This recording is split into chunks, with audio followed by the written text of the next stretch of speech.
السلام حال منك السلام نهب يا رب يا الحمد لله رب العالمين.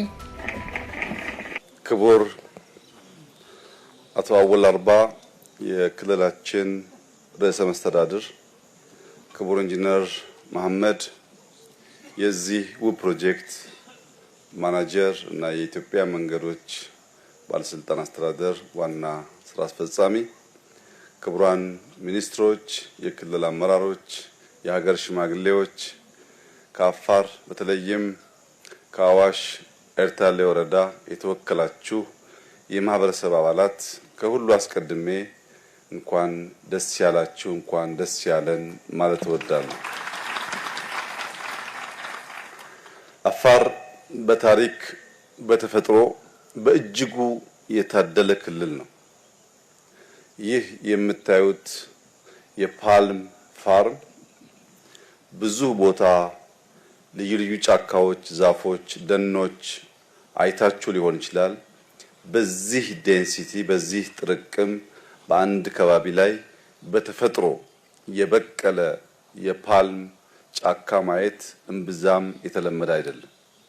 እዚህ የምናየው የጫካ ፓልም መልኩ፣ ቅርጹ፣ ቁመቱ መለየቱ ብቻ ሳይሆን እንደ ምግብ የሚጠጣው ፍል ውሃ ነው። እዚህ አካባቢ ላይ ያለው በሙሉ ፍል ውሃ ነው። ከዚህ ሜዳማ ከባቢ እምብዛም ሳንርቅ በርካታ የሚያማምሩ ውብ ተራራዎች ያሉበት ከባቢ ነው። ውሃው፣ ተራራው፣ ዛፉ ልዩ የሆነ የሳር ዝርያ አይነቱ በሙሉ ለሺህ ዓመታት እዚህ ቦታ ነበር። ይህንን ቦታ በርካቶች እንዲያዩት አይን ለመግለጥ የተሰራው የገበታ ለትውልድ ፕሮጀክት አፋር ካላቸው በጣም ብዙ ሀብቶች መካከል አንደኛው ላይ የዋለ ቢሆንም ከዚህ ፕሮጀክት ብዙ ርቀት ሳንጓዝ የአሰቦት ፓርክ፣ የአዋሽ ፓርክ ይገኛል። በእኔ እምነት ከአዲስ አበባ ቢበዛ 2 ሰዓት መንገድ ተነድቶ ሊታይ የሚችል 2 ትላልቅ ፓርክ ሳፋሪ ሊደረግበት የሚችል ከባቢ ብዙ ያለ አይመስለኝም። ትልቁ ችግር የነበረው መሰረተ ልማት ነው፣ ሃይዌይ ነው። አሁን ከአዳማ አዋሽ የሚገነባው ምናልባት ቢበዛ 1 ዓመት ቢፈጅ ነው። ከአዋሽ ኤግዚት አድርገን እዚህ ለመምጣት የሚወስደው ጥቂት ኪሎሜትሮች ብቻ ነው። ይሄን አሰቦትን ስናገናኝ ማንም ሰው ከአዲስ አበባ ኤርፖርት ተነስቶ በ2 ሰዓት የመኪና መንገድ እዚህ በይኑና አዋሽ መድረስ ይችላል። በተለይ መንገዱ ሲያልቅ ባቡርም አለው። ይሄ ከአዲስ አበባ ነው። አዲሱ ኤርፖርት ቢሾፍቱ ሲሰራ ይቀንሳል። ከቢሾፍቱ ኤርፖርት 2 ሰዓት ባልሞላ ጊዜ ውስጥ በእንደዚህ ባለው ስፍራ መጥቶ ፓርኮች ለማየት እና ብዙ የተፈጥሮ የዱር አራዊት ለማየት መታደል የብዙዎች ፍላጎት ነው። እኛም አቅማችን እያደገ ሲሄድ የምንሻው ጉዳይ ነው። ነገር ግን አሰቦትም አዋሽም እዚሁ ከባቢ ያሉ እንዲህ ያለው ጽዱ ማረፊያ ካልተሰራ ሰዎች ቀሏቸው መጥተው ሊገለገሉ ሊያዩ አይችሉም። ቢመጡም ውሎ አያድሩም፣ ተመልሰው ይሄዳሉ። ይሄ ለአፋር የመጀመሪያው በር ነው። ከዚህ ስንቀጥል ከአሰቦት በኋላ አፍዴራን ያየን እንደሆነ በብዙ የዓለም ቦታ ላይ ሊታይ የማይችል ነገር፣ በአንድ በኩል ሀብት፣ በሌላ በኩል ደግሞ ውበት የሚታፈስበት ቦታ ነው። ከአፍዴራ እልፍ ስንል ደንከልን እናገኛለን። እጅግ አስደናቂ ውበት አለ። ኤርታሌ አለ። ብዙ ቦታ ፍልውሃዎች ሲፈልቁ የሚታይበት ክልል ነው። ይህንን ውብ ክልል መጠነኛ ኢንቨስትመንት እየሰራን፣ መጠነኛ ድካም እየደከምን፣ መጠነኛ ላብ እያፈሰስን ወርቁን ለማፈስ የሚያስችል እድል ለልጆቻችን መስጠት እንችላለን ከሚል እምነት የሚነሳ ነው። አፋር ምድሩ ብቻ ሳይሆን ሰውም በእጅጉ የተባረከ ነው። ሀገሩን የሚወድ ብርቱ ትጉህ ህዝብ ነው። ለዚህ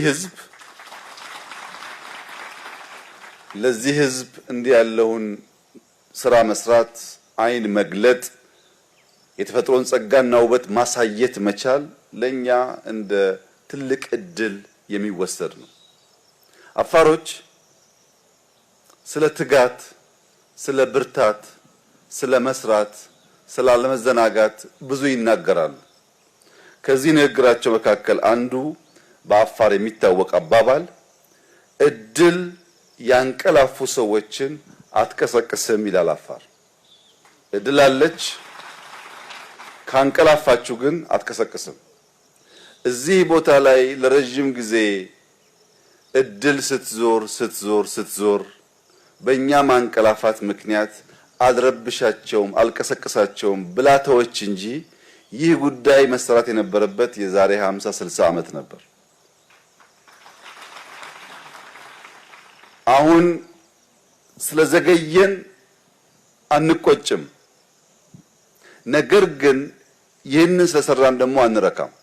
ሩጫችን ገና ብዙ እንደሆነ አፋር ገና እንዳልተነካ አስበን ይሄን መነሻ ይሄንን ጅማሮ ይበልጥ አልቀን ለማስቀጠል እንተጋለን። ሁልጊዜም ለውጥ ተዘጋጅቶ ለሚጠብቁ ሰዎች የሚበረከት ጸጋ ነው። ያልተዘጋጀ ሰው እዚህ ቢመላለስም የባለፈውን የፓልም ፋርምም የዛሬውንም ብናሳየው ለለውጥ ዝግጁ ያልሆነ ሰው ማየት አይችልም። ሰው ለለውጥ ለእድገት ራሱን ያዘጋጀ እንደሆነ ከትናንሽ ነገሮች ውስጥ በርከት ያለ ጸጋ ለማውጣት ለማየት ኢማጂን ለማድረግ ይታደላል። ያ የለውጥ መሻት በውስጡ ከሌለ ግን ምንም ያህል ያማረ ውብ ስጦታ ቢኖረንም ያን ወደ ሀብት ለመቀየር የሚተጋ አይሆንም። ይህ ማለት አሁን እንደምታዩት የዘንድሮ በልግ አስደማሚ ዝናብ እየዘነበ ነው። አርሶ አደሮች እና በአመራር ስራ ላይ ያሉ ሰዎች ይህንን የበልግ ዝናብ እንደ ዋዛ አያዩትም።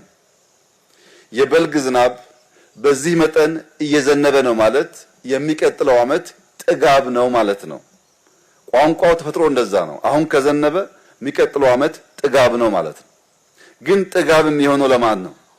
መሬቱን አርሶ አለስልሶ ፈጣሪውን ታምኖ ለሚጠብቅ ሰው ነው። መሬት አለስልሶ አርሶ ያልተዘጋጀ ሰው ዝናቡ ያልፈዋል። የዘንድሮ ዝናብ ከአምናው ከአቻምናው ከዚህ ቀደም ከምናቀው ዝናብ በተለየ መንገድ እኛ ኢትዮጵያውያን ልንወስድ ይገባናል። ምክንያቱም ዘንድሮ በመካከለኛው ምስራቅ በተፈጠረው ችግር ሁለት አንኳር አስፈላጊ ጉዳዮች አስፈላጊ ግብአቶች አደጋ ደርሶባቸዋል። አንደኛው ነዳጅ ኢነርጂ ነው። ሁለተኛው ማዳበሪያ ነው።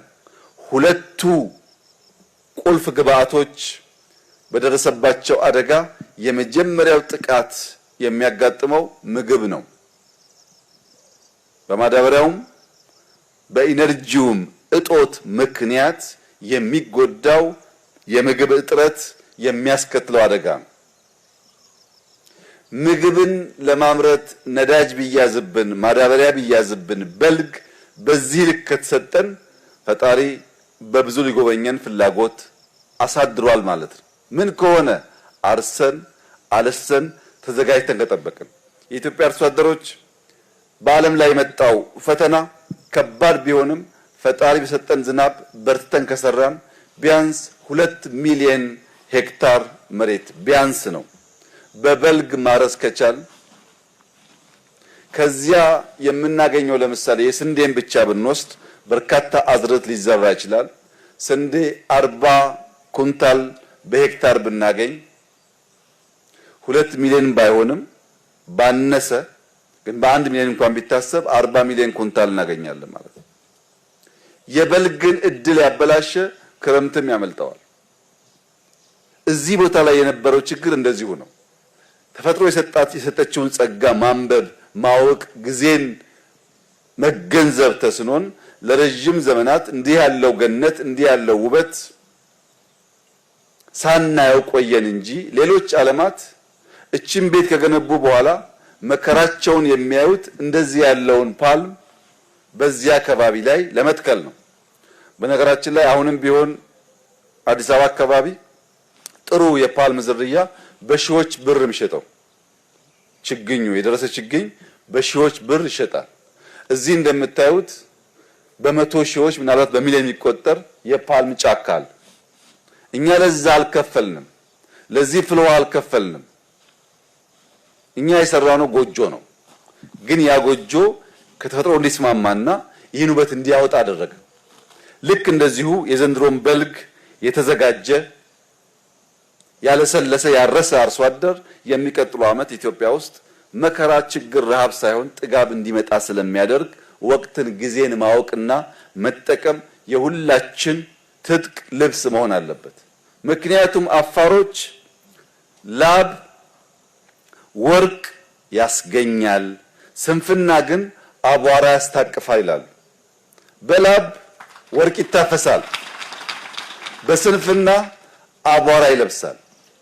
ዘንድሮ በልግን በበቂ ሁኔታ ኢትዮጵያ ውስጥ ማረስ ማሳረስ በመካከለኛው ምስራቅ የተፈጠረው ችግር ለኛ ብቻ ሳይሆን ለሚቸገሩ ሰዎች ለመድረስም ጭምር ትልቅ እድል ስለሚሰጥ ሳንዘናጋ ልክ በዚህ ቦታ ላይ ያልታየን አይተን መልካም ነገር እንዳስቀመጥን የበልግንም ዝናብ በዚያው ልክ መጠቀም ያስፈልጋል። ይህን ካደረግን የምናስበውን ብልጽግና ለማረጋገጥ በእጅጉ የሚያግዝ ይሆናል።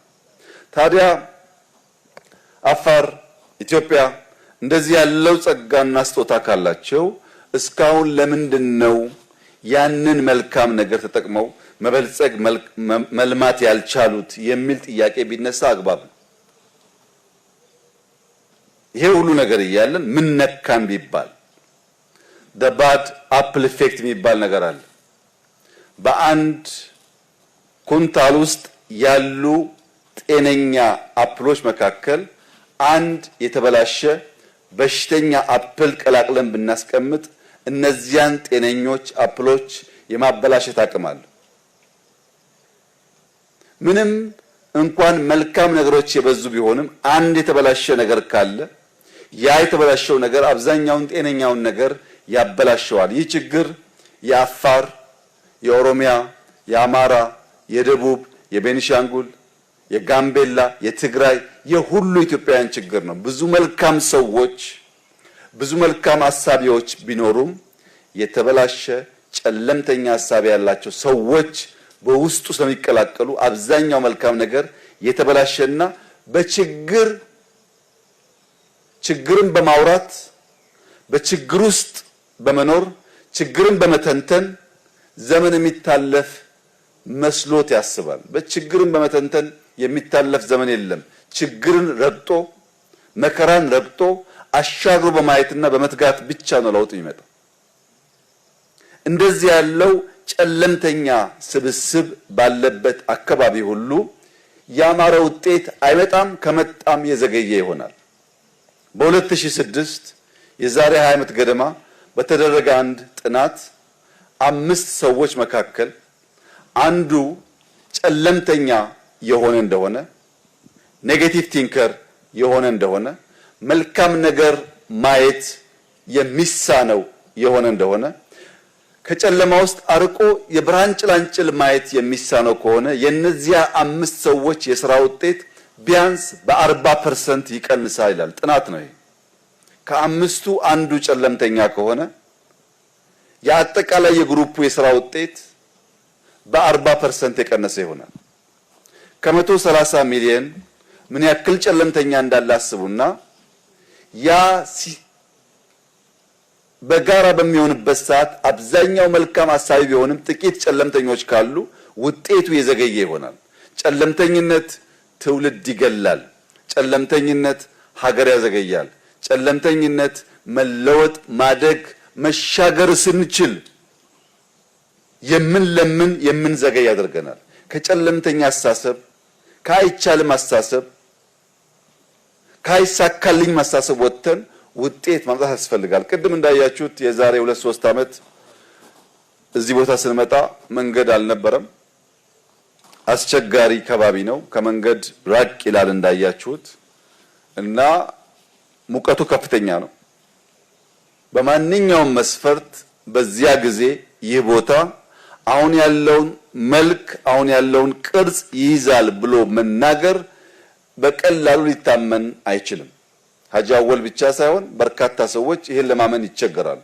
ነገር ግን ያያየነውን ለመኖር ያያየነውን ለማሳየት ያያየነውን ለማበራከት ባደረግነው ተከታታይ ጥረት ዛሬ በምንም መስፈርት ማንም ሰው ቸል ናቅ ሊያደርገው የማይችል መልካም ዘር በዚህ ስፍራ ተዘርቷል። ይህ ስፍራ ግን የተዘራው ዘር ማሳ መሆን እንዲችል ቅድም እንደተባለው 4፣ 5፣ 6 ቦታዎች አፋር ውስጥ መሰል ስራ ያስፈልጋል። እነዛ እየተሰሩ ሲሄዱ ፕራይቬት ሴክተር አይኑ ተገልጦ የክልሉ አመራር አይኑ ተገልጦ እያንዳንዱን ቦታ ሲሰራ አንድ ሰው አፋር ገብቶ ዛሬ አይወጣም፣ ሳምንት ይቆያል። ብዙ የሚያቆይ ነገር ስላለ ውብ ተፈጥሮ አለ፣ በጣም ደጋግ ህዝብ አለ።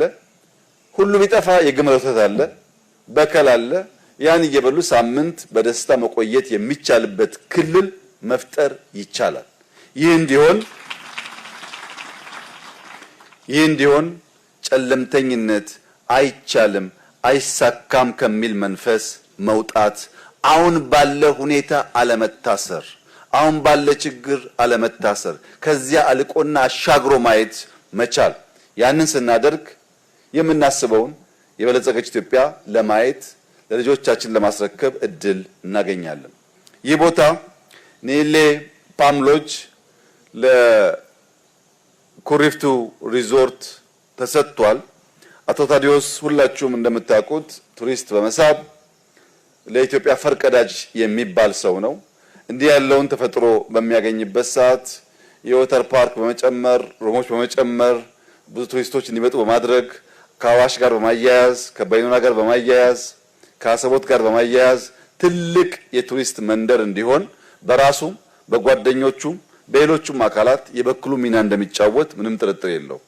ይህም ቦታ ሀጂ አወልና አቶ ታዲዮስ ማሰብ ያለባችሁ እንደ አዲስ ማሳ ነው። አዲስ ማሳ ሁለት ቁልፍ ነገሮች ያጋጥሙታል። በመታረሱ በመቆፈሩ ምክንያት የተዘራ ዘር አለ። ያ የተዘራ ዘር ከተንከባከብነው ፍሬያማ ሆኖ በብዙ ተባስቶ ሊመጣ ይችላል። በሌላ መንገድ ደግሞ ያ ማሳ ከዘሩ በፊት የለመደው አረም አለ።